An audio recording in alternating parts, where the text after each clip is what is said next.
ma première question mooy lan mooy grâce ak kan moo war a mériter kan moo war a bénéficier wu grâce présidentielle. waaw jërëjëf ci question bi grâce présidentielle dafa nekk lu nga xamante ne article 47 bu constitution moom moo ko jox président de la république daf ne président de la république am na droit gracier léegi bu ñu nee gracier nag mooy nit ki condamné nañ ko ba pare président ne liñ ko condamné baal naa ko mun naa ko baal lépp comme mun naa ko cee wàññil dafa am lu nga xamante ay grâce totale la am lu nga xamante dafa nekk grâce partielle des fois mu def sa li ñuy woowee commutation de peine ñetti façon la donc bu nekk grâce totale la kii même bu fekkoon dañ ko tëjoon 20 ans baal naa ko day génn tey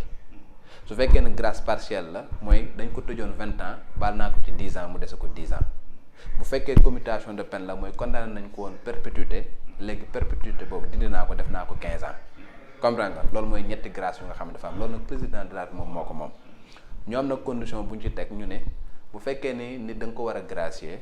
il faut que mu épuiser toutes les voies de recours parce que dañu ne dañu am séparation des pouvoirs pouvoir judiciaire pouvoir exécutif ak pouvoir législatif yow pouvoir exécutif nga yor muy président de la République amoo droit nga intervenir ci justice tant que justice parewul liggéeyam donc tant que nit ki condamné wuñ ko ba nga xamante ne purgé penam rek moo ko dese mënoo koo gracier loolu la ñu wax mais beneen bi mooy amul fenn fu ñu ne président kii waroo koo gracier budul condition boobu ma la wax bu voie de recours yi su demee ba épuisé wu mën nga gracier ku la neex mën nga gracier ku rey nit kenn waxu la mënoo koo gracier ku def trafic de drogue mën nga ko gracier ku def trafic de médicament mën nga ko gracier agresseur mën nga ko gracier mën nga gracier ku la neex amul benn texte bu ne la ñii mënoo leen a gracier maintenant nag dans la pratique dafa am lu ñuy woowee politique pénale moo xam président de la République moom mën na toog mu ni man kat am naa pouvoir de grâce mais am na catégorie de détenus yu nga xam du ma leen gracier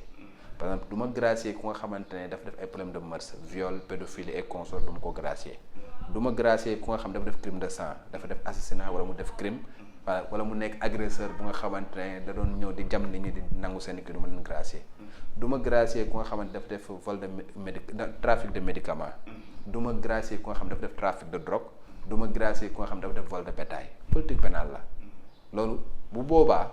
moom mooy jël loolu noonu daal di koy transmettre ki nga xam mooy ministre de la justice ñëw na ko damay gracier mais type de personnes yi bugguma leen gracier donc nag loolu nag directive boobu le ministre de la justice di jël di wàcce ci administration pénitentiaire léegi nag grâce également ñaari façon grâce moom la ñu am habitude fii di am ay grâce individuelle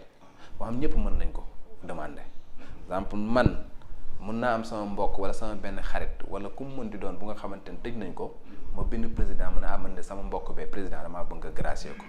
avocat mën na koo def moom si boppam ki nekk kaso mën na koo def loolu mooy grâce individuelle tey boo xoolee par exemple Karim Wade Khalifa Sall ñoom ñëpp bi ñu leen de gracier grâce individuelle la mais Sénégal dañu am li ñu am habitude di wax grâce collective bu nga xamante ne ñeent yoon lay am ci at bi dañu am fin d'année dañu am feetu Korité dañu am fête Tabaski dañu am fête de l'indépendance léegi nag grâce yi problème yi am yëpp ci grâce yooyu lay amee yooyu nu muy demee mooy directeur prison yi 37 prisons yi ñoom ñooy établir liste ñi nga xamante ne jàpp nañu ils sont éligibles pour que ñu gracier leen bu ñu jëlee liste boobu yóbbu nañ ko administration pénitentiaire daal di koy jël dajale yëpp li nga xamante ne 37 prisons yëpp ñoom ñoo ko ñu daal di koy def ci benn liste mu nekk peut-être par exemple benn 500 wala mu nekk 600 personnes ñu jël ko yóbbu ko ministère de la justice dañu am benn service bu tudd direction des affaires criminelles et des grâces ñooñu nag ñoom ñooy toog daal di xoolaat saytu il doit vérifier nag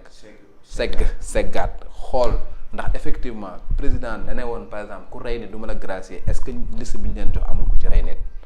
président dana woon ku def trafic de drogue par exemple du ma la gracier est-ce que ñii ñu jox nii amul ku def trafic de drogue ñu def vérification yooyu bu ñu defee vérification yi ba pare nag la ñu doog a jël liste bi yónnee ko présidence au niveau du secrétariat de la présidence pour que ñooñu ñu préparer li ñu woowee décret de grâce président la amul lu dul signature day ñëw signer mais amul possibilité quand même amul sa jot bi di ñëw voilà di vérifier ndax kii gracier nañ ko affaire yi am na ay services yu nga xam ne ils sont compétents pour le faire parce que dëgg yàlla mënoo nekk njiit ba pare di dem jusqu'au détail parce que am na service yu nga xamante ne ñoom ñoo koy def. xel nangu na ko. léegi foofu lu tax ma laaj la ko mooy. dañoo gis ne que jamono ji dañuy gracier nit. quelque temps après ñu dégg na rey na nit. waaw ñu gis ko 2 fois. léegi yow loolu lan nga ko gisee. c'est quoi le problème. waaw man dama yaakaar ni ni ñuy établir liste yi war nañ ko xoolaat xam nga par exemple tey Sénégal mënoon nañu am li ñuy woowee informatisation xam nga bu service de na laa koy wax sa judiciaire bi bu ñu informatiser woon nga xamante ne juge bi day am accès ci dossiers yi procureur day am accès ci dossiers yi administration pénitentiaire day am accès ci dossiers yi gendarmerie day am accès ci dossiers yi police day am accès ci dossiers yi donc tey bu ñu nee par exemple Daouda Mine bu ñu dugalee ci turam mën nañ xam ndax Daouda Mine mii mës nañ koo arrêté mës nañ koo tëj mës nañ koo nangam ak nag mës nañ ko nangam day nekk un fichier unifié tey même boo par exemple yow tey booy seetaan film des fois nga gis même policier de la circulation aux États-Unis bu ñëwee toog day dugg ci otoom ci ordinateur de bord bi dugal tur bi vérifier affaire genre wala numéro bi daal di vérifier xam ndax kii dañ ko recherché wala dañ ko jàppoon wala nangam ak nangam informatisation boobu ñun Sénégal amaguñ ko léegi nag comme amaguñ ko da ngay def avec les moyens du bord les moyens du bord moom moo nekk lan tey man dama jàpp que ne ñi nga xamante ne ñoom ñooy police ak gendarmerie ñoom ñoo nekk au début à la fin du processus képp ku fi délinquant police ak gendarmerie ñoo la ko gën a xam képp ku nga xamante ne mës nañ la jàpp wala nangam ak nangam xam nga police wala gendarmerie ñoom ñoo ko xam donc police am na fichier boppam gendarmerie am na fichier boppam tey jii bu ñu arrêté nit mu nekk commissariat dañu jël empreinte am yóbbu ko fi ñu woow identité judiciaire donc bu ñu toogee ñaari fan après ñu indi leen fiche bi du wax leen ne nag kii mës nañ ko jàppale mës nañ ko jàppale donc man dama jàpp ne bu comme par exemple bu ñu établir yi nga xamante mooy liste de grâce yi nga xamante administration pénitentiaire ñoom ñoo koy def te administration pénitentiaire ils sont pas censés connaître les gens comme par exemple dama la wax ni amul fichier unifié directeur bi nga xamante ne moom moo nekk prison bu Rebeuss bu ñëwee mais détenu yi nekk Rebeuss rek la xam est-ce que xam na ne par exemple détenu bi kon nañ ko par exemple def na 2 ans Koutal est-ce que xamoon nañu def na 2 ans par exemple Thiès prison bu Thiès est-ce que xam na def na 2 ans par exemple prison bu Tamba mënu ko xam parce que le fichier n'est pas unifié bu ñëwee mandat de dépôt la ñuy def jour mandat de dépôt lay xam ne jour tàngam la condamné nañ ko 6 mois bu 6 mois yi jeexee mu libéré ko mu dem mais policier bi nga xamante ne moom moo jàpp tey jii boo demee sûreté urbaine nga dem dikk wala mu dem nangam ak nangam am nañ le profil de tous les délinquants donc dama jàpp ne bu ñu préparé liste yooyu ne serait-ce qu'à titre consultatif ñu associé ci police wala gendarmerie ñu leen ñii de lañ bëgg a gracier mais dañ bëgg ngeen xool liste yi ngeen joxe seen appréciation bu ko defee ñoom mën nañu wax ni Daouda Mine bii de ngeen bëgg a gracier ñun jàpp nañ ko plusieurs fois kii bu ngeen ko gracier tamit ginnaaw suba dinañ ko jàppaat bu ko defee ñoom ñu seppi ko teg ko mais loolu nag amul te ku nga xamante ne yow moom mooy dem traquer malfaiteur bi ba jàpp ko boo ko gracier également moom mooy nekkaat ak moom ci terrain bi dem dàq ko ba jàppaat ko kooku war nga ko associer ci processus bi donc loolu moo tax ma jàpp ne police ak gendarmerie il faut que ñu booleen ci processus bi pour éviter yenn récidive yi nga xamante ne dañ koy gis ñu bàyyi la 1 mois après ñu jàppaat la wala ñu bàyyi la 2 mois après yow nga agressé waat tey boo xoolee dans la pratique gis nga à chaque fois bu ñu defee ay grâce de masse au mois de décembre au mois d'avril feetu Korité ak feetu Tabaski même boo xoolee les statistiques de la police et de la gendarmerie dafay grimper agression yi day yokk sàcc yi dañuy yokk nangam ak dañuy yokk parce que dañuy gracier ñu nga xamante ne mérité wuñu woon ñu gracier la. am na solo leeral na ko. bon mooy nekk suñu dernier point parce que mënuma ñëw fii te duñ ci wax ndax encore une fois yow ak sa confrère mën naa ne yéen a ko def yéen a tax ñu xam ko. ñu gracier ko 2 ans après bi ngeen defee documentaire am muy Palaye. bi nga yëgee ne gracier nañ ko. lan nga yëgoon ak nan nga jàngatee tey même si bu nekkee nit bu nekk am na deuxième chance. nan nga gisee tey biñ ko gracier. waaw peut-être dina jaaxal keneen. mais man personnellement comme dama la wax ne bu fekkee da nga jàng droit tuuti daal di xam ci droit tuuti am na nga xamante yow boo xoolee mu dëppoo ak yoon rek du la jaaxal un tout petit peu parce que tey Palaye boo ko xoolee dafa amoon nit ko dafa nekkoon nit ko xam ne dañ ko placé 4 mandats de dépôt la amoon bi ma amee 4 mandats de dépôt 4 mandats de dépôt yëpp bu ci nekk ñu jugé ko ci condamné ko perpétuité boo jëlee suñu code de procédure pénale dafa am lu ñuy woowee confusion des peines dafa am article 5 bu code pénal daf nit bu fekkee ne dafa commettre ay délits yu bari wala mu commettre ay crimes yu bari bu ñu ko jugé ba pare peine bi gën a ngand lañ koy appliquer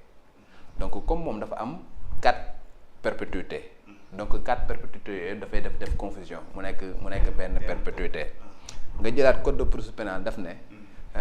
bu fekkee ni dañ ko condamné perpétuité peine de sûreté bi 15 ans la su defee 15 ans ba pare éligible na à la libération conditionnelle également mën nañ ko gracier voilà foofu sax libération conditionnelle la ñu wax dama la wax sànq que ni grâce amul fenn fu ñu ne président il faut kii def ñaari at ñetti at ñeenti at mu ngi ko gracier à tout moment voilà donc moom laa waxoon sànq donc ce qui fait que bu ñu ko condamné def confusion bu nekk benn perpétuité même bu defee 2 ans président mën na jàpp ni ak kii kat il a fait amende honorable nekk na ko xamante mën na delluwaat ci société bi après mën nañ ko jàppal ñu tëj ko te ñi nga xamante ne xam nañ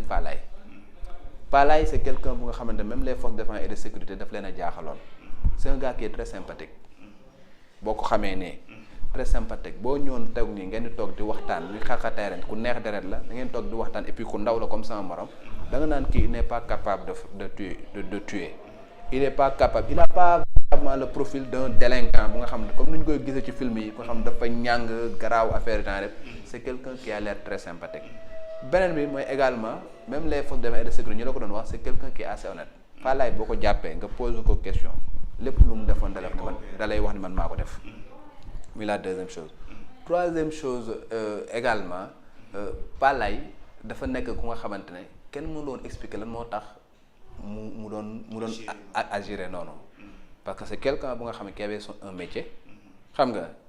plombier qualifié la bu nga xam ne même boo demee Salify hôtel yu bëri moom moo gagné woon marché yi bi ñu ko jàppee bi ñu demee ci compte bancaire am on a trouvé beaucoup d'argent bu nga xamante ne il a gagné licitement parce que ay virement nga xamante ne banque kii tuuti fël na laa koy wax sax hôtel Sangam moo ko viré pour prestation bu nga xam da ko def on a retrouvé de l'argent bu nga xamante ne moom moo ko liggéey donc kooku les gens après se poser la question waa kii lan moo ko xiiroon ci lee parce que finalement de fil en aiguille tu te rends compte que affaire de xale la woon xam nga affaire wane ni par exemple man guerrier la je suis capable de faire ça je suis capable de nangama erreur de jeunesse mais après bi mu demee ñu jàpp ko bi ñu ko yóbboo kaso il a fait amende honorable il s'est très bien comporté en prison musul am incident ci biir kaso bi et en fin de compte les gars de l'administration pénitentiaire se sont dit que c'est quelqu'un bu nga xamante qui peut véritablement retourner ci société bi parce que prison également non seulement dafay réprimer mais dafay préparer également à la resocialisation tey ji génn na kaso mais mi ngi def ay activité voilà il est sorti de prison boobu ba léegi déggaatoo ko muy def yenn ñaawteef mi ngi nekk ci ay activité mu ngi liggéey bon jàpp naa ne également fay na borom ci société bi et par conséquent mën na regagner la société def liggéeyam exactement comme Pape Ndiaye de la Banda Ino bu nga xamante ne génn na mu ngi Diop Isaac utal na ko liggéey mu ngi liggéey et puis également il continue à vaquer à ses occupations donc man jàpp naa ne nit mën na def ñaawteef mais bu defee amende honorable également bon membre de la société mënu ko gëx quoi mënu ko wàccu xam nga bu demee bañ jàpp ne par exemple li nga xamante ne defoon na ko ci ñaawte def na amende honorable mën nañ ko delloowaat ci société bi parce que membre de la société à part entière la ëppalawuñu leen lii ëppalawuñu leen lale dañ defoon benn problème xam nga tooñ société bi nan laa koy wax sax corriger leen mais buñ paree ci loolu mën nañ leen delloowaat ci société parce que membre de la société bi lañ. am na solo jërëjëf monsieur Mbine. jërëjëf merci beaucoup.